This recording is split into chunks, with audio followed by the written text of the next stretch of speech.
What's up, bros and sisters? It's your boy David back at it again. And this video here, I'm gonna share a testimony with an athletic perspective. A testimony about my athletic life. And being an athlete, we got a lot going on. We got a lot going on. And I just want to share this one thing that we go through.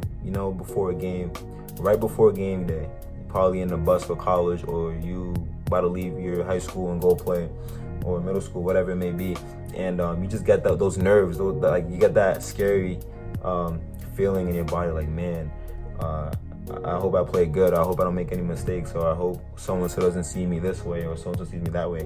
We get those little feelings, right? And it can be tough. And I've definitely been through that, But to give some background, I'm a soccer player, and I've been playing soccer for years. I've been playing since I was about 6 or 7, and I still play to this day. I play for my college right now. And, growing up playing soccer, I've been through a lot. I've had a lot of hardships, and I've also had some big moments. But I want to talk about the hardships and how I overcame them, because, being an athlete, it can be tough. There's always going to be people who are going to push your buttons, and are going to be monkeys on your backs. People who will treat you bad, and it can be tough. But I want to share how I overcame these things. And what I also realized too is that these things, the way people treat you, or the bad experiences or hardships you've had in the past as an athlete, can affect you even now to this day where you at, wherever you are. If you're watching this across the screen, it can still affect you.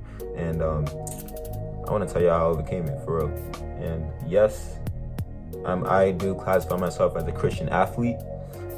I put God before my sport.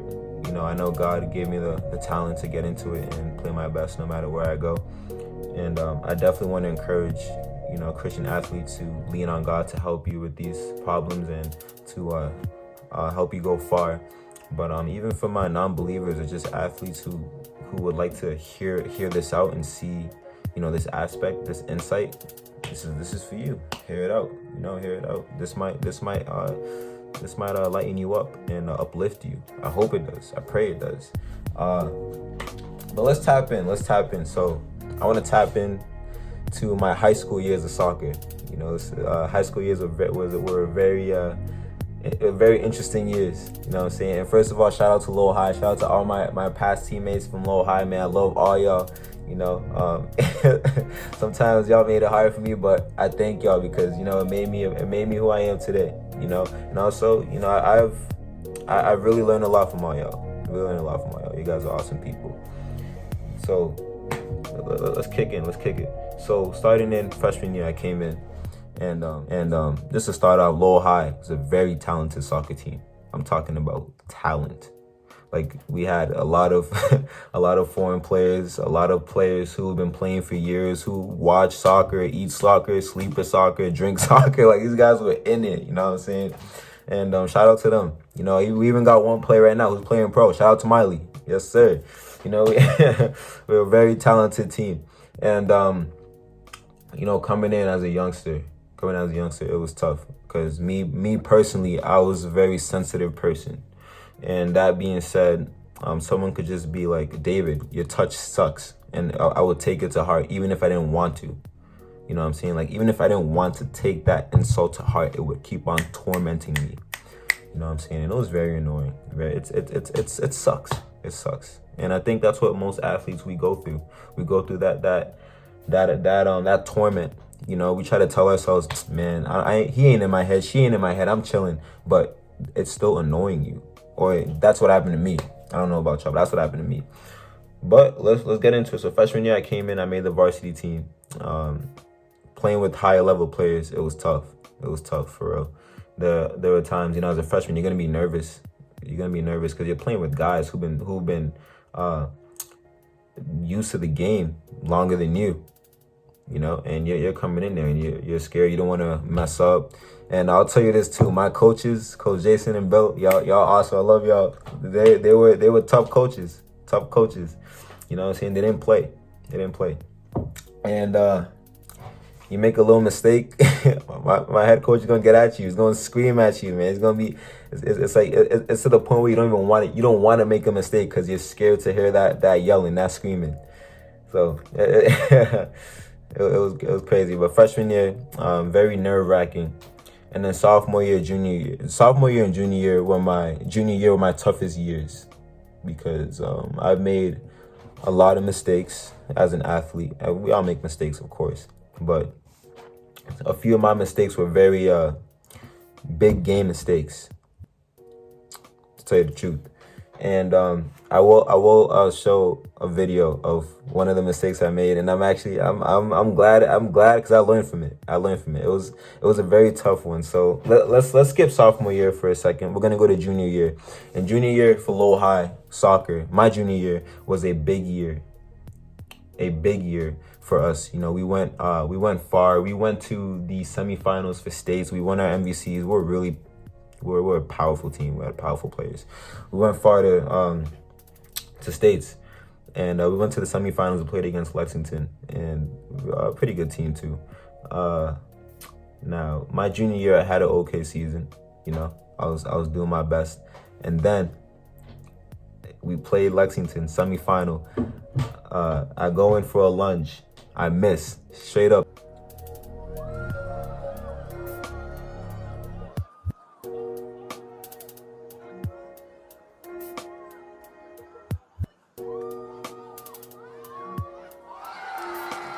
As soon as that happened, you know, I came out. Coach took me out real quick, and that just like decided the game a little bit, but it also made it harder for us. Hit us momentum-wise. Momentum was hit. You know what I'm saying? And after that, man, like after that game, I went home. I started crying. It was tough. Started tearing up. Started thinking about it for a while. It was even bothering me. Sometimes even my old teammates don't even know this, but y'all gonna know now. You know what I mean? And don't feel any type of guilt. Don't worry about it. But back then, like after that game, let's say the next year, if people would talk about it or try to make make fun of me for fun, it would still bother me. You know what I mean? It's like it held me down. Like, man, I wish I never lunged. I wish I never made that mistake. You know what I'm saying? And let's go back to sophomore year. Y'all, I'm about to tell y'all the truth. This is straight up facts. Sophomore year was my toughest year as a Lowell High soccer player, because I was made fun of a lot. I tried to make myself look like I was the funniest on the team or the goofiest on the team. People used to call me Butthole David. It was crazy. I had one time, let me tell y'all this too. This was tough. I had all these things in my head. One time, like I said, Lowell High is a really good team. We had a really good team, I'm telling you. Great starting 11. We did this drill, right?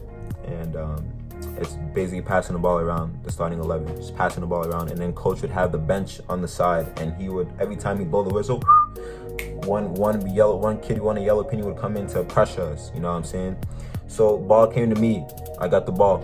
Someone was coming at me, and my first touch was horrible first touch. And then my head coach goes, he stops the whole practice, and he goes, "David, your touch stinks." Yo, and back then, man, that when my coach said that hit hard. You know what I'm saying? Like after practice, I was crying that day, man. I was crying at home. That was in my head for a while. I was so sad. I was so upset, so stressed over those words, you know, stressed, straight up stressed. Like I couldn't even sleep that night. That's how bad it was. You know what I'm saying? And I think this is something a lot of athletes we go through. We have these experiences, these hardships, these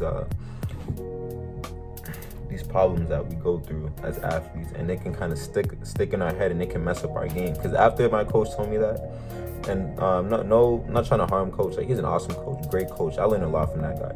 But these things we exposed to this type of treatment, or this certain things that are said to us, and then it affects our games. You know, like after I came back from that practice, the next practice, like my mentality changed. I used to really get worried about how I felt about the game, and just not play my best. I was letting things get to my head, and it would bring me down. It would dampen my spirit to play. You know what I'm saying? And so yeah, sophomore year was tough. Very tough. Came back junior year, and I'll be honest too. My teammates didn't treat me the best. Because I always try to look like I was the funny one. I always try to act funny. I was acting a fool. Trying to be a goofy. But I'll be honest. I had serious teammates who they wanted to win. They wanted to get at it. They didn't want to fool all the time. And I always wanted to fool. I was always a goofy in high school. And yeah. So junior year was a year of redemption for me. And I'll tell you, I had a pretty good season junior year until that point in semifinals where I made that mistake. And I just want to tell you, athletes, use the mistakes to help you get better. Use the mistakes to help you get better. Those mistakes you've made in the past should be motivation for you to get better in the future. All seriousness. Senior year came up. Senior year, me personally, that was my best year in my high school season. I don't want to talk about it too much. I'll just say I played really good. I worked on myself. I went further. I passed my limit. I used my downfalls to make me get better, to work harder. I won a lot of awards. I worked hard for it. You know what I'm saying? And let's talk about college too. Now I'm in college. I'm actually in my junior year in college. Man, time be going by fast. And the thing is too, sometimes, my sophomore year of college, that was my first collegiate year to play. I didn't play my freshman year. Sophomore year I played, before playing, sometimes those thoughts would come up from my high school. It would linger in me. You know what I'm saying? It would bother me. But I would use it to get better. And sophomore year in high school, in college, I played my best. I went hard every game, every single practice. I always went hard, and that was my goal. Now, I wanna say this too. Now we're gonna tap into God a little bit, because God does a lot for us when it comes to athletics. If you're in His favor and you seek Him, you work with Him. If He works with you, He can help you. So I'm gonna be completely honest, and shout out to all my MCLA teammates. I love all y'all. Coach, you watching? What's up, man? Like there were times on my team where I would try to talk in our group chat or respond to someone or try to show love, but I wouldn't get it back. Or I don't know if y'all been through it, but I've been through a time where I would say something in the group chat, everyone's talking before I say something, and then I say something and no one talks. Like I've been through that, and that's not the best feeling. Even disregarding athletics, like a team group chat, like just in general. Like obviously, when you talk in a group chat, you want people to notice you so they can talk back to you. But me personally, when I did that, I didn't get it back as much, and sometimes it sucked. And it would get in your head. It would make you think like, man, am I not that important? Or like, man, do y'all not like see me? Like it was an uncomfortable and unwanting feeling, but it happened. You know what I'm saying? But this is where God can come in and really help. You know what I'm saying? So first and foremost, I want to tap into one of my favorite verses in the Bible, Psalm 27. The Lord is my light and salvation. Whom shall I fear? The Lord is the strength of my life. Of whom shall I be afraid? That verse helped me out a lot. And I also want to say this too. So this past summer, I actually played pickup with a lot of my old high school players. You know what I'm saying? I played, and they're awesome. They still got the fire in them. It's just dope. You know what I mean? It's dope. And if y'all watching again, man, I love y'all. You know what I'm saying? And me, my perspective towards it, it's really hard to go play with players who gave you a hard time in high school. You know what I mean? It's hard because as soon as you see them, you'll start thinking about the way they made you feel. But that verse I just said, Psalm 27, it really helped. It really helped because when you have God with you, when you know that God is your shield, He's your protection, He's your refuge, He's behind you, no matter what has gone through in your life, those things won't bother you. It's like God's wisdom clears out all the negativity that came, and it just clears your mind. That's why Jesus is king. You know, like, he really helps you. He got you. You know what I mean? And I was able to play my game. I was able to show love. You know, bring that positive energy. That's what we want. That's what we need. You know.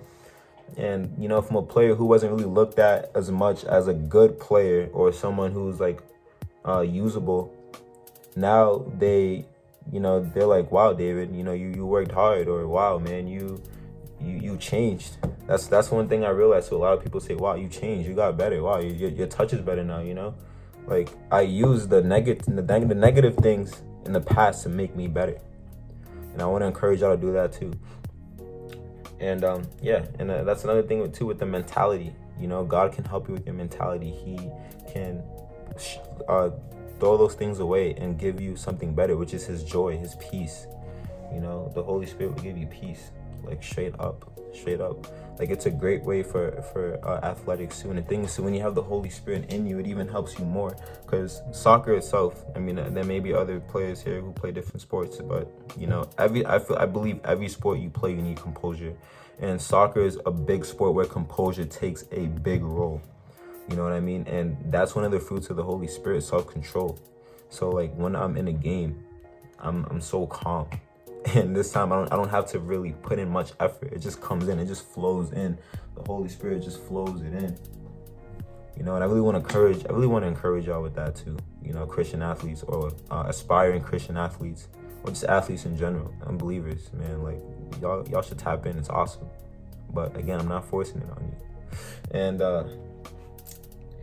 that being said, you know, it's been tough. It can be tough, but we keep on going, and that's what God does with you too. It's a progression, you know. Like, all these mental things can be thrown away, and God can help you way more. And you can play your game, you can play to your potential, play to how far you can go. You know what I'm saying? And it's awesome. It's beautiful. But yeah, that's my testimony. You know, for athletes, Christian athletes, unbelieving athletes. You know, keep on going, using negative as positives. Apply God, submit yourself to God. God can make you stronger, you know, and you'll see, you'll be like, wow. You know, and I just want to say shout out again to all my high school players, all my college teammates, all my coaches, and all athletes watching this. You know, I really hope this touches you. Any questions, DM me, hit me up, comment, whatever it may be. I want to help you as much as I can. You know, this is a real deal. It's a real deal. And I really hope this is instilled in all y'all. All right, that's all I got for y'all. Take care. God bless y'all. And we'll get at it soon.